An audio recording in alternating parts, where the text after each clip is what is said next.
नमस्कार। जय हिंद दोस्तों।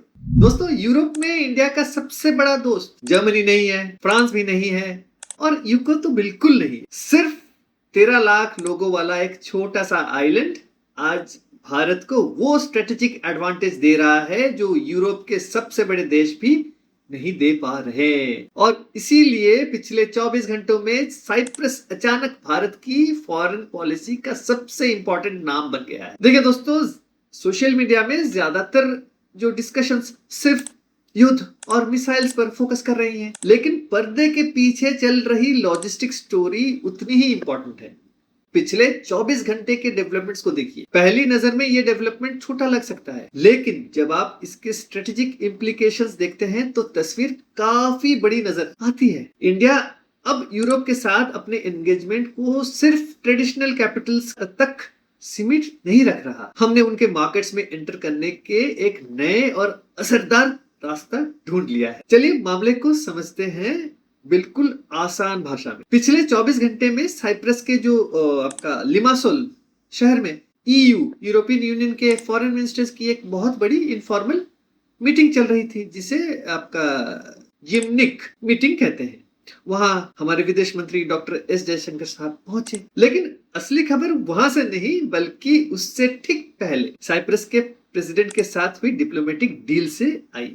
दो बहुत बड़े डेवलपमेंट्स हुए हैं जो ग्लोबल ट्रेड पर सिक्योरिटी के लिए नए अपॉर्चुनिटीज क्रिएट कर रहे हैं। पहला डेवलपमेंट, इंडिया ने अपने यूपीआई सिस्टम को यूरोपियन सेंट्रल बैंक के टिप्स यानी target instant payment settlement system के साथ इंटीग्रेट करने का इनिशियलाइजेशन फेज पर काम करना शुरू कर दिया है। और दूसरा डेवलपमेंट दोस्तों, दूसरा यह है कि इंडिया और साइप्रस ने मिलकर एक कॉम्प्रिहेंसिव 5 साल का डिफेंस कोऑपरेशन रोड मैप को आगे बढ़ाया। अब एक आम आदमी वो क्या सोचेगा, यार ये साइप्रस तो एक छोटा सा एक आइलैंड है, दिल्ली से भी छोटा देश है, तो उसके साथ इतना बड़ा पंगा क्यों? और यहीं से शुरू होती है पूरी कहानी। सोचिए, साइप्रस यूरोप का एक टोल प्लाजा है।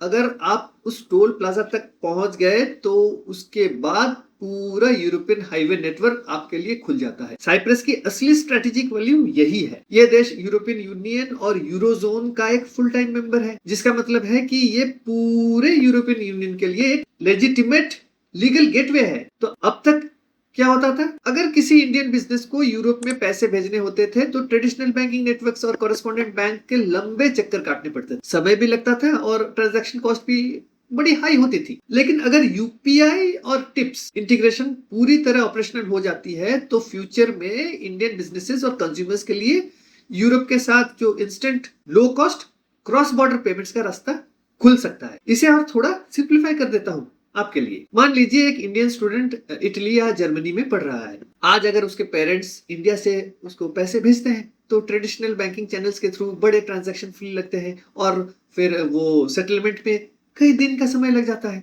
लेकिन फ्यूचर में यूपीआई और टिप्स जैसे सिस्टम ऑपरेशनल होने पर यही ट्रांजैक्शन काफी तेजी और ना के बराबर कॉस्ट पर हो सकता है। सिर्फ इतना ही नहीं, इंडिया के सेबी ने जो साइप्रस का category 1 foreign portfolio investment status जो है उसको बरकरार रखा है। इसका मतलब यह है कि यूरोप के बड़े बड़े जो इंस्टीट्यूशनल इन्वेस्टर्स और फंड्स साइप्रस के लीगल फ्रेमवर्क्स को यूज करके बहुत ही क्लीन और स्ट्रीमलाइन तरीके से अपने कैपिटल इंडियन स्टॉक मार्केट्स में फ्लो कर सकते हैं। तो साइप्रस इंडिया के लिए कोई बैकडोर लूपहोल नहीं है, बल्कि यूरोप से इन्वेस्टमेंट लाने का एक लीगल और हाईली एफिशिएंट एक्सप्रेसवे है। और इसका सीधा मतलब क्या है, अगर अगले 10 सालों में यूरोप इंडिया का सबसे बड़ा एक्सपोर्ट मार्केट बनता है तो साइप्रस जैसे गेटवेज इंडियन कंपनीज के लिए वही रोल निभा सकते हैं जो सिंगापुर ने एशिया में और दुबई ने मिडिल ईस्ट में निभाया था। लेकिन दोस्तों, पैसे और पेमेंट की बात तो हो गई। अब सवाल यह है कि एक फाइनेंशियल गेटवे अचानक सिक्योरिटी गेटवे कैसे बन गया? ऐसा क्या बदल गया है कि एक छोटा सा आइलैंड हमारे डिफेंस मैप पर सबसे इंपॉर्टेंट स्पॉट बन गया है? दोस्तों, यहाँ पर एक बात समझना बहुत जरूरी है। ज्योग्राफी को बदला नहीं जा सकता। और आज पूरी दुनिया का याद आ रहा है कि साइप्रस की फिजिकल लोकेशन कितनी क्रिटिकल है। ध्यान दीजिए दोस्तों, इंडिया साइप्रस में इसीलिए नहीं गया क्योंकि साइप्रस पावरफुल है। इंडिया साइप्रस में गया है क्योंकि उसकी लोकेशन पावरफुल है। साइप्रस छोटा है लेकिन उसकी लोकेशन यूरोप के दरवाजे की चाबी रखती है। ईस्टर्न मेडिटेरेनियन वही रीजन है जहां से यूरोप की एनर्जी सिक्योरिटी, फिर आपका शिपिंग लाइंस, फिर मिडिल ईस्ट के साथ कनेक्टिविटी का एक बड़ा ही हिस्सा वहीं से गुजरता है। और ठीक इसी नक्शे के ऊपर बैठा है कौन? तुर्की है। तुर्की और साइप्रस के बीच लंबे समय से टेरिटोरियल डिस्प्यूट्स और ज्योग्राफिकल तनाव चल रहे हैं, जैसे कि भारत और पाकिस्तान के बीच। और वही तुर्की है पाकिस्तान के साथ मिलकर हर इंटरनेशनल फोरम पर इंडिया के खिलाफ स्टैंड लेने की कोशिश करता है। तो ऐसे में साइप्रस का इंडियन डिफेंस सिस्टम्स में दिलचस्पी दिखाना और एक आपका long term defence road map पर काम करना, इस पूरे क्रूशियल मैरीटाइम लेन में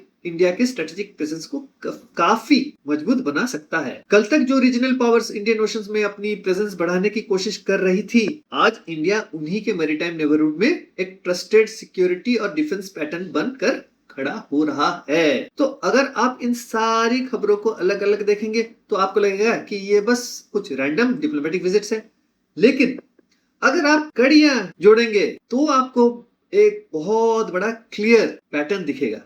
पहले ग्रीस के साथ हमारी स्ट्रेटेजिक पार्टनरशिप का मजबूत होना, अब साइप्रस के साथ डिजिटल और डिफेंस टाइल्स को एक्सपैंड करना, और पैरेलल में IMEC, India middle east Europe economic corridor पर काम चल रहा है। तो इसे एक मोबाइल नेटवर्क की तरह समझिए। अगर आपके पास सिर्फ एक टावर हो और वो गिर जाए तो नेटवर्क बंद हो जाता है, लेकिन अगर आपके पास कई टावर्स हो तो पूरा सिस्टम मजबूत हो जाता है। तो इंडिया भी जो है यूरोप के साथ वही कर रहा है। हम किसी एक रूट या किसी एक यूरोपियन पावर पर डिपेंड नहीं रहना चाहते।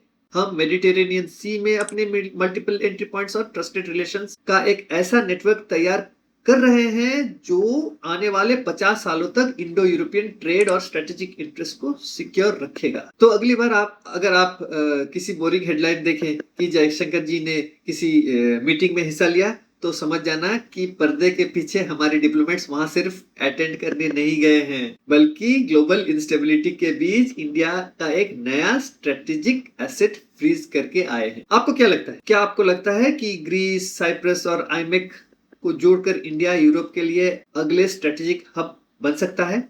मुझे नीचे कमेंट्स में अपनी राय जरूर बताएं। तो इसी के साथ मैं इस वीडियो को यही समाप्त करता हूं। अगर आपको वीडियो अच्छा लगा है तो वीडियो को लाइक जरूर करें, शेयर करें अपने दोस्तों के साथ और चैनल को सब्सक्राइब करना ना भूलें। तो मिलते हैं एक अगले वीडियो में। जय हिंद, नमस्कार।